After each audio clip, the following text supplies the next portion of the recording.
Hi, and welcome. Welcome to our fifth artist talk for the Futures Rising exhibition, celebration of Black artists from the Olympia community, curated by Teresa Mama T. Yost. I think this is the fanciest set we've had thus far. My name is Sean Barnes. I'm the gallery coordinator here at the Leonor R. Fuller Gallery at the Kenneth J. Minert Center for the Arts at South Puget Sound Community College. Before we begin this evening, as always, I'd like to acknowledge that South Puget Sound Community College sits on the traditional lands of the Medicine Creek Treaty Tribes, which include the Squaxin Island and Nisqually Indian Tribe.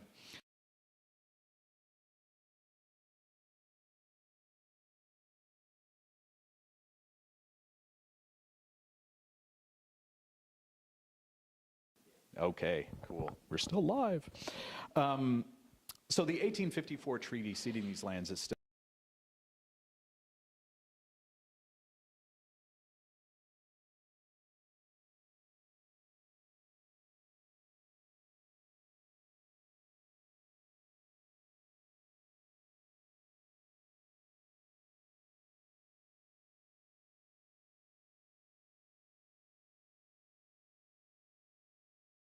I'll pick it up from all who are not Salish people are visitors here.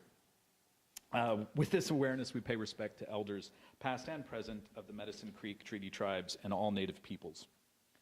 I'd like to remind the public that entries are coming up due for the 2021 postcard exhibition. This year's theme is Leave No Trace. And those entries are due December 7th by 6 p.m.-ish. I'll still take them going into the next week. We've had a lot of wonderful cards coming in, and again, as always, amazing three-dimensional works and as well as two-dimensional pieces. Our final artist talk for the Futures Rising exhibition will be December 10th at 4:30 p.m., and we'll be visiting with collage artist and poet Ryan Parker. Tonight, I'm so very pleased to have in the gallery Futures Rising artist Sandra Bocas. Sandra was born in Venezuela, growing up in Trinidad, having moved here with her family when she was 5. She spent her teenage years in Aberystwyth at a girls' boarding school before starting an extensive career in fashion as a makeup artist that spanned over 30 years. She has always been fascinated by the character and the soul behind the mask, which is revealed in her startling array of women's faces. Welcome, Sandra Bocas and Fiona Douglas Hamilton. Thank you, Sean. Thanks, Sean. Hello. Hello. Hi. Thank you for doing this with me. Of course. Wonderful. First of all, I'd like to thank all that are present and to say that each presence is a contribution to the whole. I thank the Leonor R. Fuller Gallery, and I thank specifically Mama T, Teresa Yost, who has curated this exhibition. It's called Futures Rising, as we all know, which I find very important because it makes each artist place themselves in the future with their own art. Mama T found me in the farmer's market where I sell my hot sauces. She walked by one day and she looked at the hot sauces and she said, "Who did this? Who did this art?" And I said, "Oh, I did." She goes, "I've got plans for you. I'll be in touch." Anyway, here we are. So thank you, Mama T, for the discovery. Are you going to talk about your paintings that you chose for the exhibition? Yes, I chose 4 paintings that are here behind us that pertain to our time. That's the conversation piece for this now. The first is Angela, and for those that don't know, it's Angela Davis. There we are. Angela Davis is my only hero, and it's because she never gave up. She never gave up the fight for justice for herself nor for others. I find this commendable. It takes a lot of energy to hold a dream until it gets into reality, and she did this. When I first arrived in New York City in 1972, I was 21 years old, and one of the first things I wanted to do was to go to the women's prison where she was kept. I looked up at this gigantic building, and it was a red brick building, as far as I remember.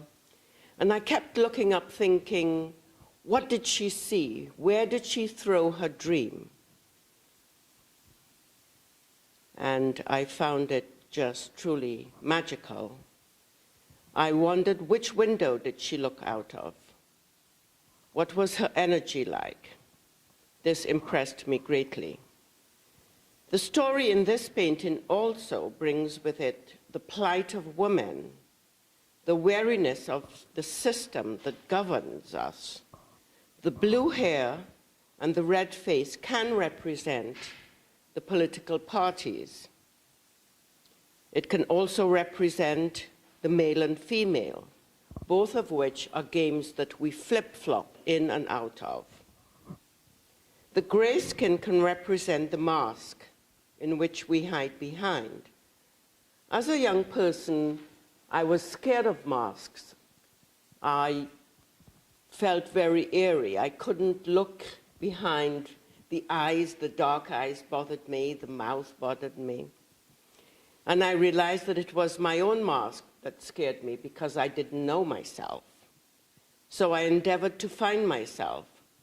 And that journey, as we know, is a peeling of layer after layer of the self, sometimes painful indeed.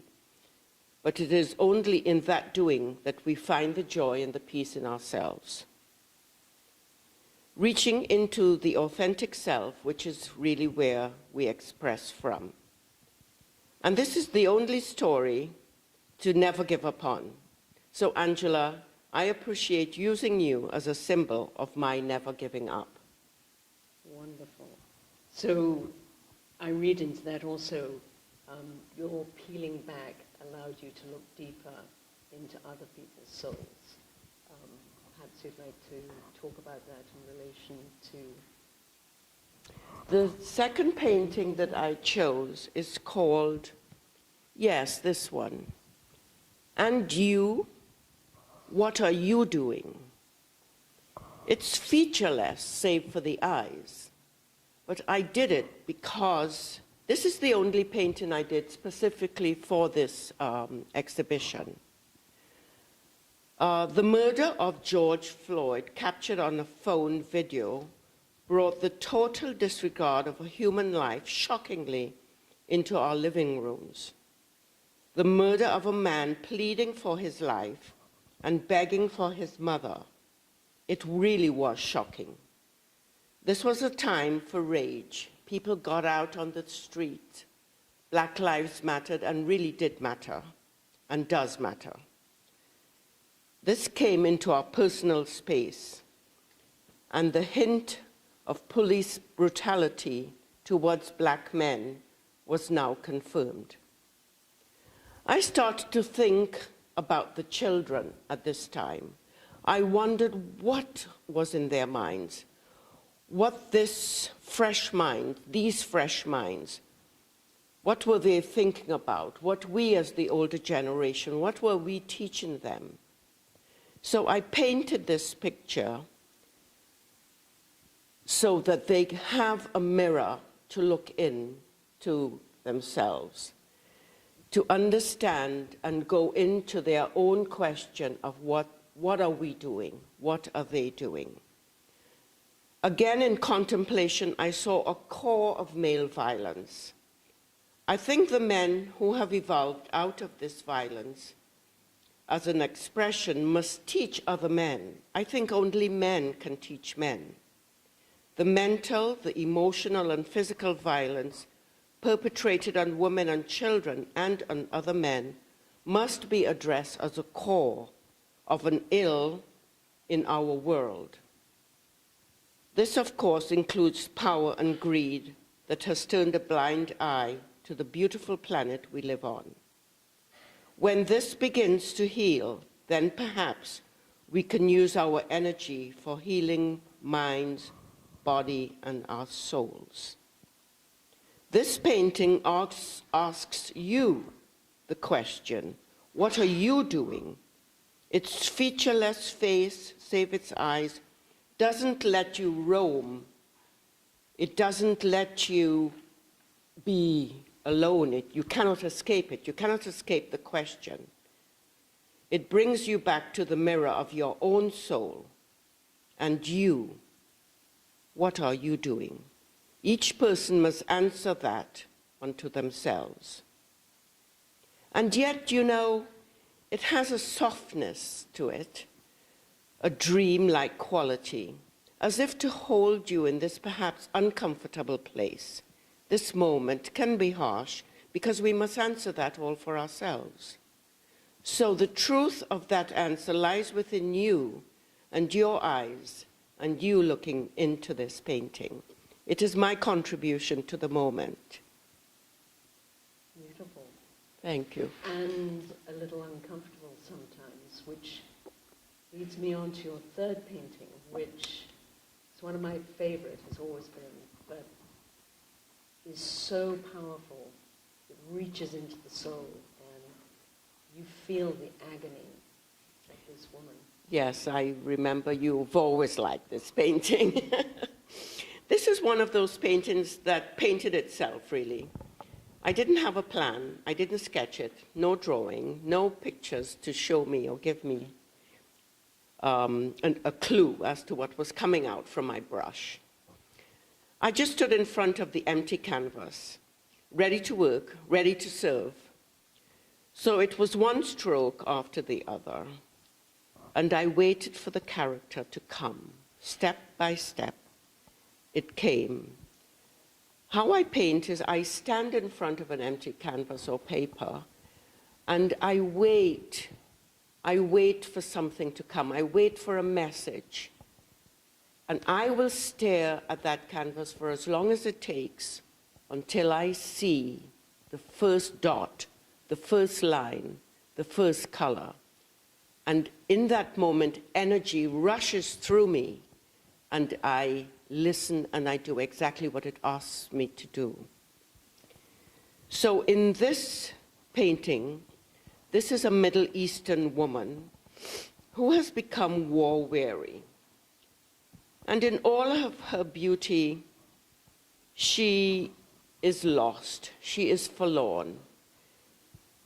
She has a beautiful scarf around her head that reminds me of a painted glass window.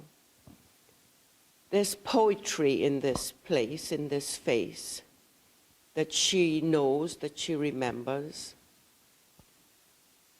The red in the background is of all the blood stained, all the flesh that's flung from war, and all the blood that's drained out of bodies, recycled by the feminine, birth after birth after birth. Why are we giving birth to a new generation only to feed the war machine? Her face is so pale, there's no blood left in her. But her memory in her eyes of a brighter time, or of rivers, green rivers, agriculture, trees, she remembers. She can only remember because now life really has no meaning. Again, I go back to that war machine that takes so much from the feminine. We are lost, as she is lost, in this senseless violence of war. The hopelessness. So we come back to that one question again, looking into the eyes of why. What are you doing? So she has now only the memory of a beautiful time. Ooh. Whew. Time for a cup of I have to drink sip. some water.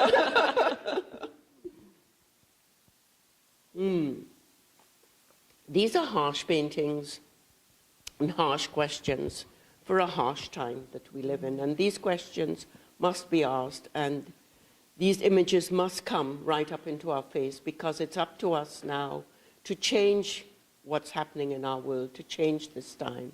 And we can't put it off anymore.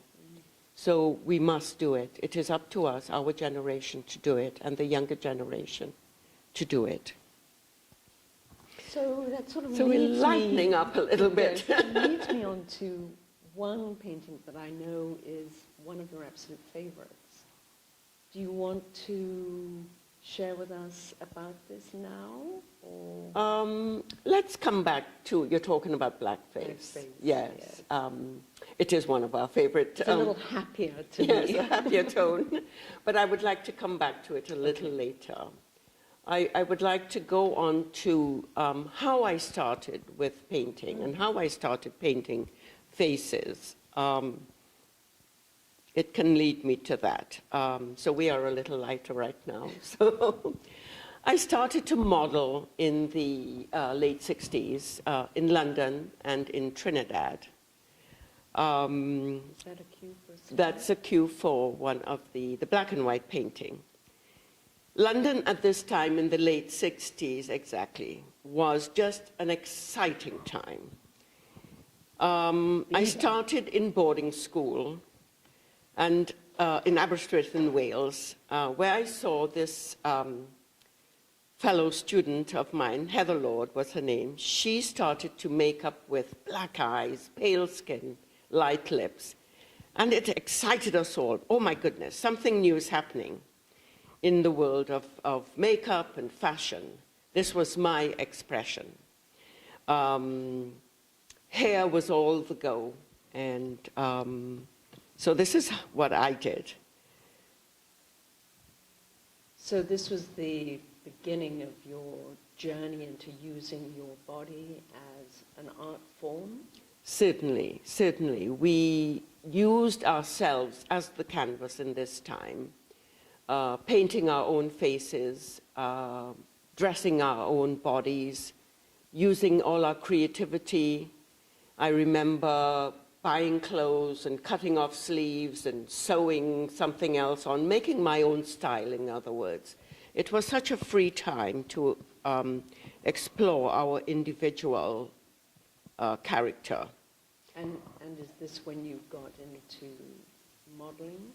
I started modeling. I modeled for Bieber. I did big billboards for No. 6 Cosmetics. I modeled for Sandra Rhodes, and of course for Vogue magazine. Which I think is a cue for another. Yes, slide. There we are. Wow. This is a photograph that came out in Vogue magazine, English Vogue magazine, photographed by Sir Norman Parkinson, who was the official photographer of the Queen. His name was, of course, we know him as Parks. This was photographed in his home in Tobago. He lived in Tobago. He had a home in Tobago and was a lover of Trinidad and Tobago. He photographed many people of Trinidad and Tobago. I then went on to modeling for many different catalogs and magazines. Where is that? Oh, that was Trinidad. Here I am modeling in Trinidad for mailing one of our designers in Trinidad, who was, and still is, very popular in Trinidad. The question is, then I moved back to London, and I flew back between London, New York, and Trinidad. This was my triad hotspot. I worked also as which I didn't mention to you, as I wrote an article in the newspaper press in Trinidad on fashion. My whole work, my life was fashion at that time. But I was so interested in the face. So is this the point when, can you describe artistically why you moved from fashion into the whole makeup industry? Yes, good point. Thank you for bringing me back to the point. I really was fascinated with the face. And this started, of course, with my own face, which was very photogenic. But at that time, I could not find foundations my own color, nor could other people of color. So I started mixing colors and finding blues and greens and yellows that would suit us. Because when we used other colors for other people, for light-skinned people, it made us look ashy. It just didn't have the pigment, right. It didn't have the pigment in it. So I started mixing these colors so that we would look alive. Anyway, so this continued, and then I found...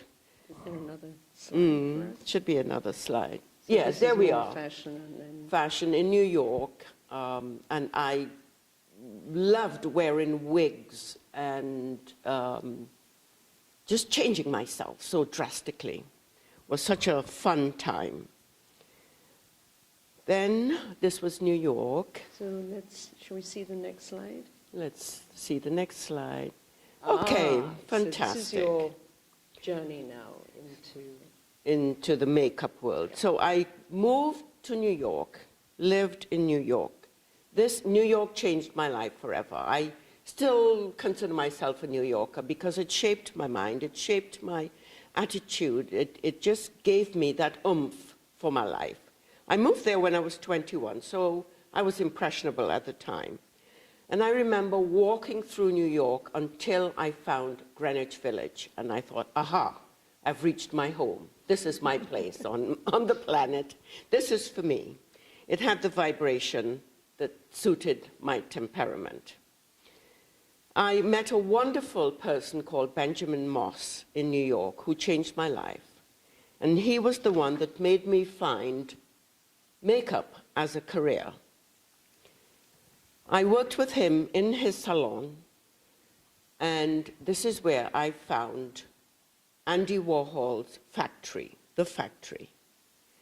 I worked here for 5 years, and I did about 35 shoots for the magazine, for Interview magazine, including this one, Jodie Foster, shot by, there we go, shot by Bob Kiss. So you were making up Jodie Foster? I did the hair and makeup, the makeup in particular, the makeup for these shots. Mm-hmm. In this shot, there's a marking so that it can't be reproduced. So please excuse that. Bob, excuse me, I could have gotten a better print from you. But anyway, on we go. So Bob Kiss did a number of pictures, photographs for Interview magazine, which in some of the other pictures that include the covers were Grace Jones' cover. Is this, and this is... This is the picture. This is the photograph that I did the makeup on, Grace Jones. Mm-hmm. And I've got to say, to date, she had the most amazing skin that I have ever seen or touched. Really, truly wonderful. Wow. An amazing being and quite an icon herself. So from Grace Jones, there were other people that I made up. Working for the factory was just such an amazing place. You never knew who was going to walk in the door. And it gave me an insight into this big fashion world, this huge world of make-believe. And creativity. The creativity was enormous. And I really felt so at home. It was my space. So I believe you also made up another great cultural icon. Yes. This is another one. And this piece was a jewelry piece that was coming. We pinned it on the back of her head that it came out. It was made out of gold. and it came around as an earring. I do forget her name, but she was quite famous, and she had a television series. Bob would remember that. But it was amazing, and I remember the eyes, so strong and so striking. So I went on to do some silk prints, the makeup for some silk screen prints that was Andy Warhol's famous. Here So this is the cultural icon I was referencing to that you made up. Yes, here I am making up Andy Warhol for one of the videos that we did. Actually, this photograph has never been printed or photographed elsewhere or shown elsewhere. I asked for the permission to use this picture, and I was granted the permission to use this picture. It is the first time it's been shown. This was for a video that we did. It was a music video where Andy was behind the bar, and he was pretending to be the bartender, which was a big joke to all of us. He was just quite an amazing being to work with. Can you describe the creative process that when you were working with him? He was really an introvert, as has been said in the past. He was really a very quiet, introspective person, but very present. You felt his presence, and I just loved that atmosphere to work in, because you were present in the work that you were doing and that he was doing. You never forgot that he was the icon, because he was really bigger than life, but you were present in your own creativity, and he in his. So it just gave you the platform to do your best, to also bring up in your own mind what could you create that was new, that was out of the box. So I just really loved that space to work in. There were other pictures of that you will see of Jane Fonda. There was one of Jane Fonda. Oh yes, there it is. Jane Fonda was quite an icon and still is. I mean, she is nearly, what she said recently, 83, and still going strong.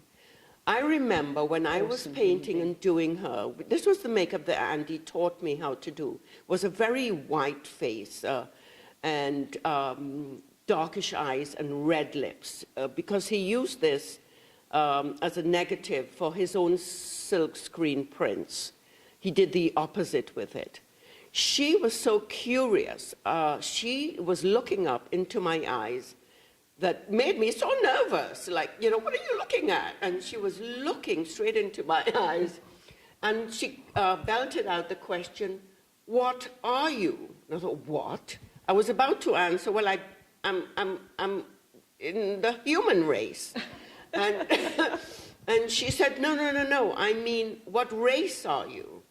She wanted to know the race, and I explained to her that from Trinidad, we have Indian in us, we have black in us, we have Spanish in us, we have Chinese, Syrian, and so on.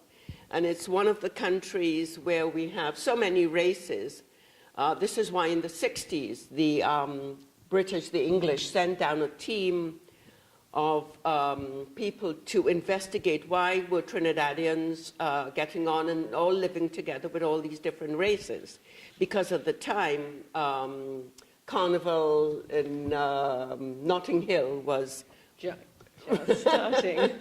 which is where you lived, wasn't it? And was creating all sorts of riots along with great festivities. Exactly. So they had sent this team down to Trinidad to find out how can so many races live in harmony together, which we did and still do. Just dance.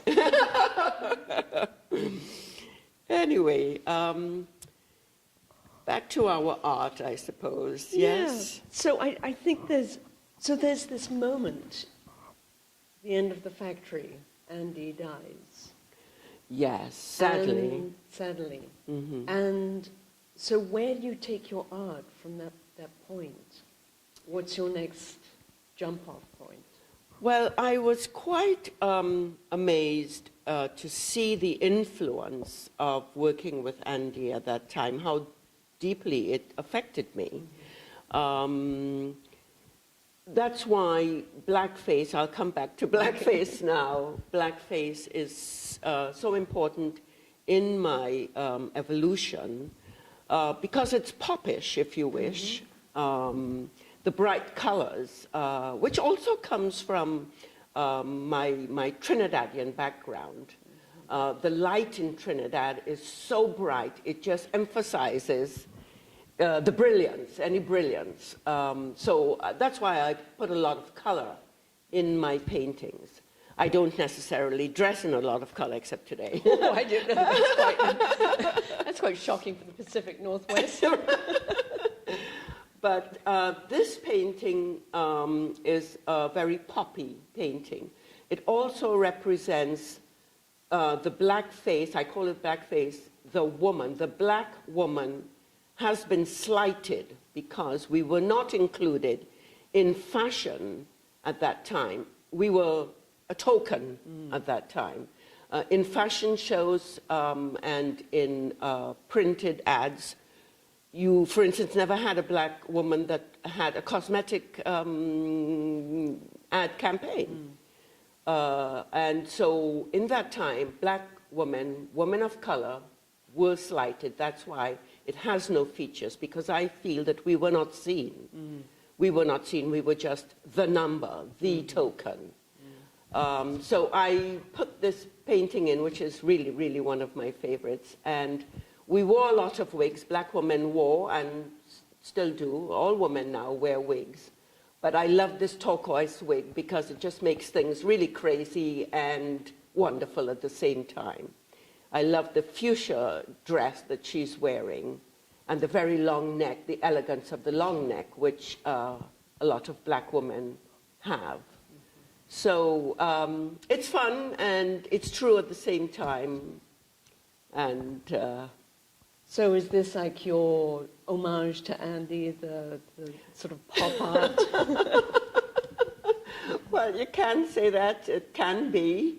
But it's that, and it crosses over into my homage to women, because I am very strong on women leading this world and having more say in life's planning.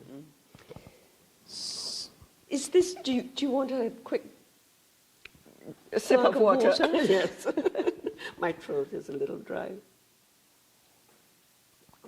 So I was wondering about the next series of paintings and that you have on slide. Perhaps to talk about those, not necessarily in the sequence that they were painted. Oh yes, I can talk about them but like definitely in relation to your life and how it has influenced your subject matter and influenced your styles. Yes. This painting, well, I'll say New York really influenced me a great deal. At that time, I mean, I grew up with gay men. Gay men brought me up. They had all the best clothes. Still do. Still do. You know, they dressed me in Saint Laurent, Dior, and all the fabulous designers of the time. And that gave me some insight into styling. They styled my body and showed me the proportions of my body and how to style my body. This is a painting of a gay man in New York that I call Francis in Miami. He actually moved to Miami and lived there. And again, it's that play with the mask that I have, this what's behind the mask. And the eyes are very, the soul is so present in the face. I like this painting quite a lot because it says a lot. Can I ask, was this an actual individual you knew in New York, or is this, how did this dream come forward? You are putting me on the spot here. Well, I have a way with my paintings. I sit and I stare at the empty canvas. I look at it until it tells me what I should do. And this was one of those paintings. I looked at this, and the painting told me its name, that it's called Francis in Miami, and that he was a person that passed of AIDS and his lover was now in Miami. And his lover would know that this painting was from him. These are perceptions that I get from the paintings that I am painting. Very powerful. I like it a great deal. So the next slide.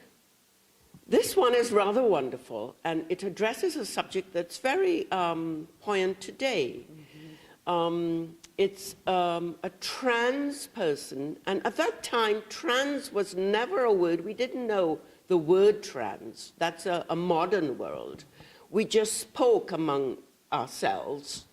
And this is called The Apartment Window. And it's of a being that, and you can see on the side a young person, that's him at 15 years old, knowing that he is a trans, and knowing and feeling the female side of himself. And here he is in the apartment window looking up to the moon, and only the secret is only between him and the moon. And I happen to walk by, and I get the story. So it's called that for the reason. So I appreciate this painting because it's like looking into a tiny window of time, but getting a huge, huge story, which is still alive today. Mm-hmm. Particularly with that one, I get the sort of the loneliness of the situation. Yes, yes. The aloneness yes. that James feeling. Yes, yes. And still do to this day. It's a subject that needs more air into, more discussion. More compassion. More compassion, thank you, Fee. Yes. So I go back to New York because this really was an amazing place. New York, I fell in love in New York. I got married. I had a beautiful daughter, Luna, and which is my pride and joy up to this day. And your creativity. And my creativity. Your height in your creativity. The height in my creativity. So I have my friends here that are present that I am so grateful for. So next slide. The next slide. The next slide can lead us in.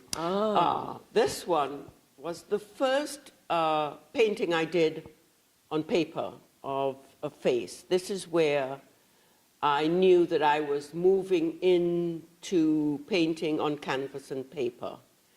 I had started to do the makeup on faces, which we can talk about more later. But this was the first painting I did on paper that gave me such a rush of energy, and I knew that this was my next frontier.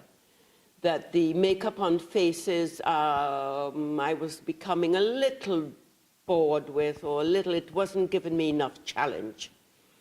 And in doing it on paper or canvas, that I had a bigger venue, a bigger avenue to work on. My fantasy could fly, and I could have it my own way.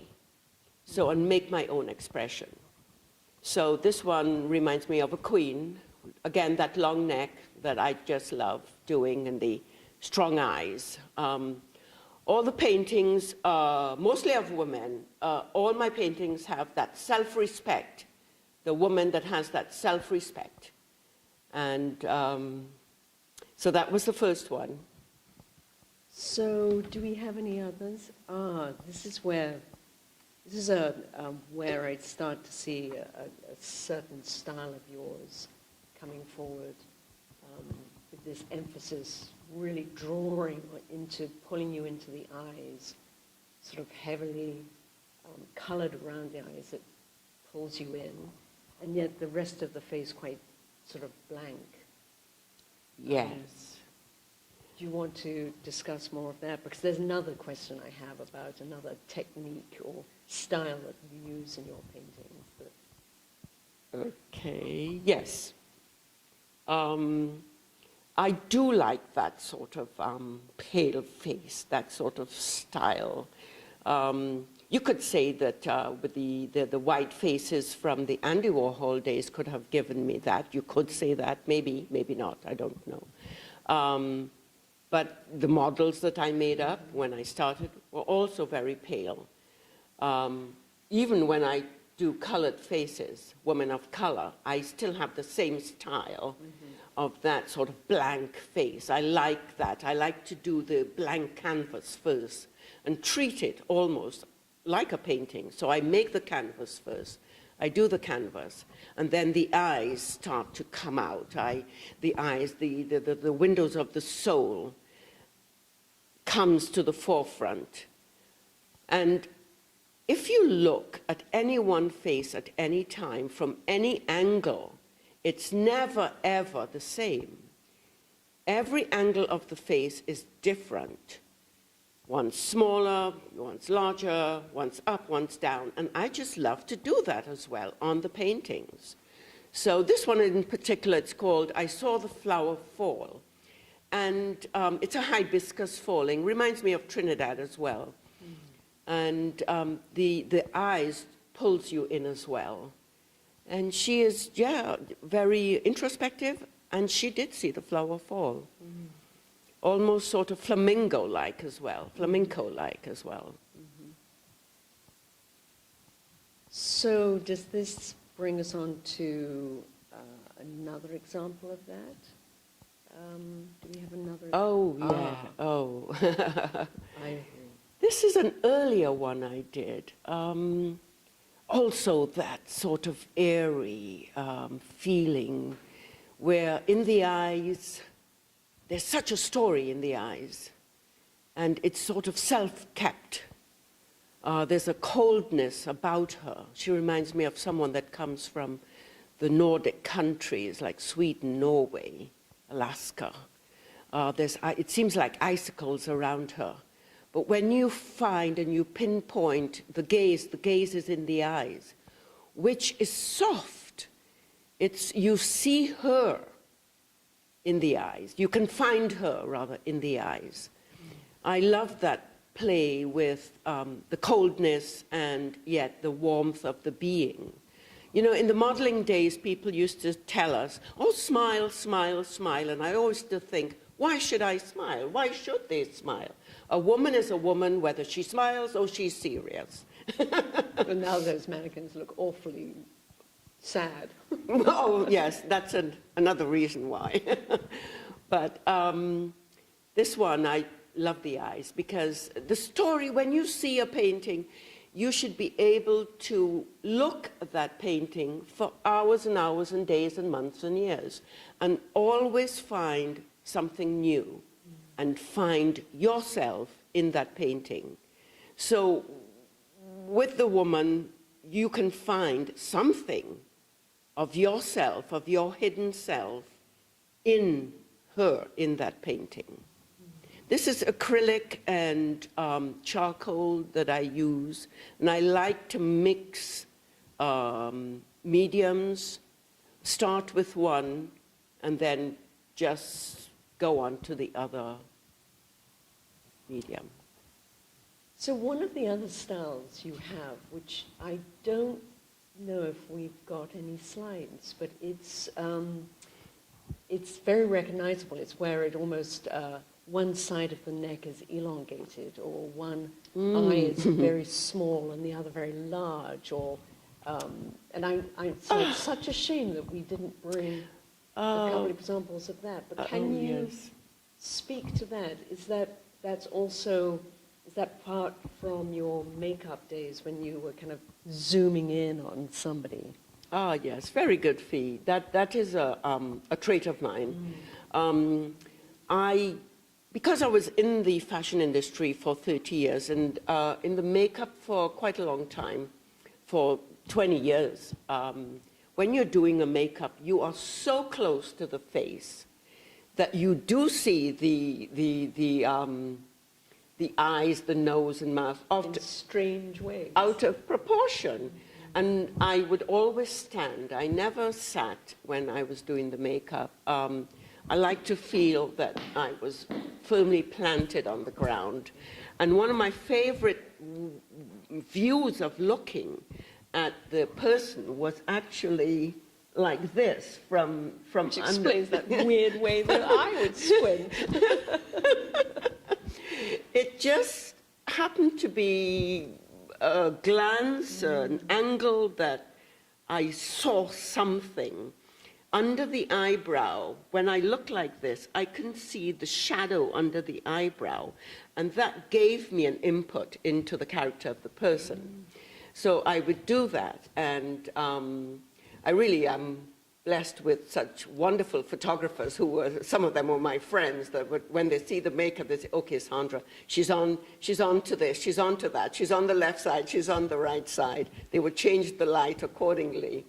But I love looking at angles of faces because it gives you this distortion that made it unique. So in some of my paintings, in a lot of them that you're talking about, you may have an eye here and then the other one up here, or the nose there, and so on. Or the shoulder up here. And, yeah, long shoulder, long neck. So warning, if you ever have Sandra do a portrait of you, a commission, you may find one eye up here and one eye down there. Yes, indeed, indeed. I love doing that. I mean, in some of my commissioned pieces, it does look like that.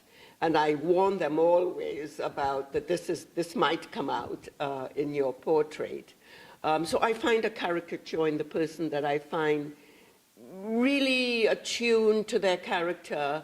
And of course, I always look for the beauty and then something quirky about them that I display. Yes. So after leaving New York, I went to live in Europe. I lived in Germany, which was, to be exact, I lived in Germany for 18 years, and Germany gave me a lot of influence. There was art everywhere, on the bus stops, and many museums and galleries. Art was free. You just would go in and view some art.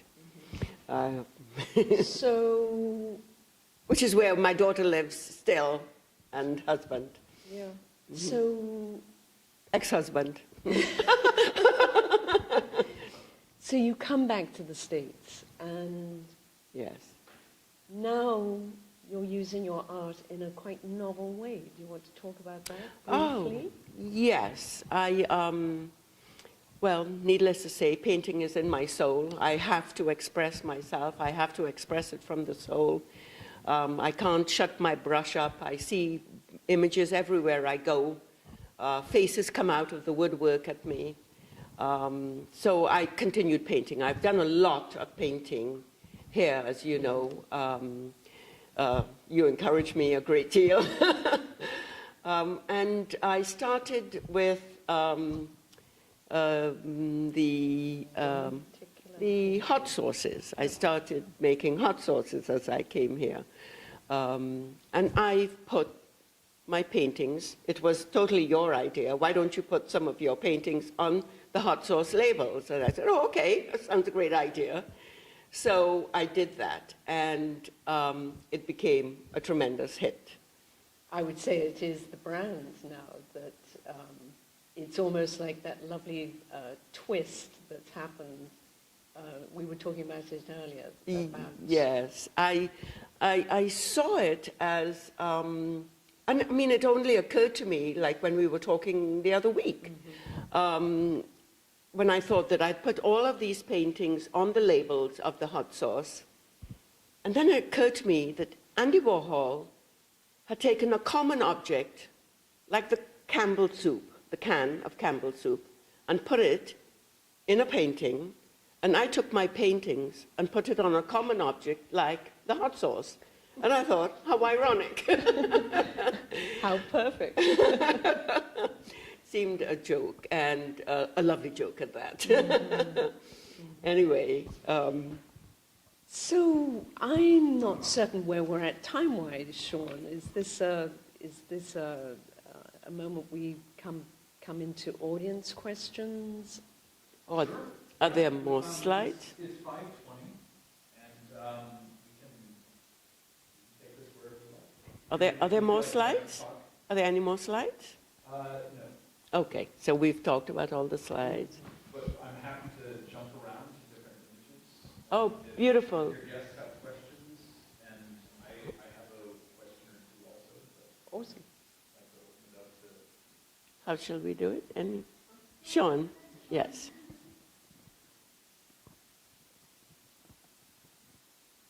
Oh, Yes. We're well in view. I'm going to grab the mic, actually, Yes. so our viewers can hear me too. But I was wondering if you could talk a little bit about the artists that have influenced, well, let me say this. So the mask is, is this storytelling device, right? Yes. And it often, and you mentioned this a little bit in your bio, but it often represents or mimes a kind of authenticity of life, about life. And then, can you talk about some of these artists that influenced your representation of that authenticity? Because these paintings are being inspired from an idea of attractiveness. Yes. Right? If you could talk about those artists and maybe your choice to use some of these. Well, the artist that stands out immediately is Alex von Jorlinski. I found him, he was a Jewish artist from Russia that I found his paintings. I was in a doctor's office, and I'm sorry, I didn't bring a copy of one of his works. And I was in this doctor's office, and I saw a poster of his paintings, and I was transfixed to the ground. The way he expressed color and the face was like, oh my God, he was looking into my soul. This is exactly how I would paint if I was painting. It influenced me greatly. But there are other artists that influenced my life. The artist that influenced my life, my lifestyle, was Bosco Holder from Trinidad and Tobago. I loved his style, and I had never met a black artist before. And he was so outrageous and so colorful and bold, and he used to take me for walks and drives into the countryside, and he would point at faces and say, look at that face. What do you see? And I would say, but do you see the blue? Do you see the yellow? Do you see the green? And I would like, yes, oh yes, oh yes. So he started to train my eye, how to see, how to look. And I'm attracted to beauty. I love beauty, and so did he. And he trained me that way, what to look for, the expression of the body. And he would say, what do you think that body is saying? Quickly, quickly. And I would like, yes, he's relaxed, he is, and we would talk and like this. So he influenced me greatly. Patrick Bertaudier in Paris also influenced my work greatly, greatly. He was a gentler soul, but very, very strong. He would always walk on the sunny side of the street. We would always keep crossing sides of the street in Paris, and he would say, you see, life is always better on the sunnier side of the street. His wife, Françoise, also influenced my art greatly as a French woman, and at that time, it was just so wonderful to see great style coming out of Paris and France. So other artists that influenced me, and lately, Anyway, that answers that question. But the boldness of the color is really, because I wore black the entire time I lived in New York. And that's why I must have the opposite in my paintings. You were saying? No, that was... Yes. Yeah. So the color is from Trinidad, if you wish, that's in my soul. And I like to have darkness in the back, or just the contrast of the light and the dark. Yes. So, and I've known her for probably 20 years, and there's a lot of things that I knew about her art, but not everywhere.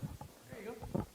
I've known Sandra and Fee, obviously, for over 20 years, and I am really inspired to sit here and listen to your passion about your art. I do have one of your paintings. yes, So that's right. I'm obviously excited, and it was a gift, Yeah. at the time. So I just want to, I don't have a question. I just want to tell you that I'm just so proud of you, Oh, and that I'm excited that you're here, and that this is really an amazing show. So, yes. Thank you, Leah. Congratulations, yes. thank you, thank you, thank you. Do you have anything? I guess I've got a question, not to put you on... Yeah, you guys can share. Yeah, not to put you on the spot, of course. Where do you see yourself growing or going with your art next? Now she is putting me on the spot. And you can choose not to answer that, or No, well, I'll say a little bit. little bit, a hint. A hint. I am creating a series of paintings now, big paintings. I had seen a tribe when I was in Paris many moons ago. I had seen a tribe, and the image never, ever left me. And it's as clear to this day as though it was yesterday. And it keeps compelling me to paint this tribe. So that's my next series of paintings, and they are big, they are huge paintings. So also looking for the space for where that, a great space where that would come out. And I love doing the commission pieces as well. It really, challenges me, because this is, when I do a commission piece, I'm in my mind, it's for someone, it's for someone. Are they going to like it? Are they going to approve of it? So it gives me a good challenge to go between my creativity and their acceptance of it, right? So that must be a hard part as an artist, to walk that edge of what you really see and want to paint. And what if that upsets the customer? Sometimes it does. Well, I usually try to accommodate a little bit of of what they like, what they want, their aesthetics, For instance, I had this one person in Texas who she had commissioned a piece, and I had put a mark on the forehead, like a light mark on the forehead, and she didn't care for that because she was very religious, and she found that it took away from her religion. So I honor that sort of thing, and she wanted a cross on the person, on the neck of the person. So I painted that for her. Well, I didn't know that when I was commissioned to do the painting, but these are aspects that are important to the person. So I accommodate that sort of request. But my next steps in painting is to be really bold. I'm going into more abstract paintings with the features, with the face, and combining the two. That is a challenge, of course, but I love challenges and I love questions, so I'm going for it. So we can definitely expect the eyeball up in the left-hand corner. Possibly. You've taken a peek, I think. Well, I want to just say thank you to Sean Barnes, who has been so marvelous and so wonderful, and so caring and encouraging. He calmed me down greatly and has such a wonderful knowledge of art. Every time I came to see him, I got an art lesson. Just wonderful. So thank you, Sean, and thank you to my lovely friends that came to support me here and who are looking on, and my family in Trinidad, and to all my Trinidad folkies, and to you, my dear companion and my dear friend. I thank you for being here with me and helping me through this, and walking me through this, laughing me through this. So all in all, it's just wonderful. Thank you. Okay, well, thank you both very much, and thank you so much, Sandra, for the kind words. And if people would like to dive deeper into Sandra's work or any of the other artists featured in the Futures Rising exhibition, you can visit the gallery exhibition at spscc.edu/gallery. Thank you all so much. Thank you.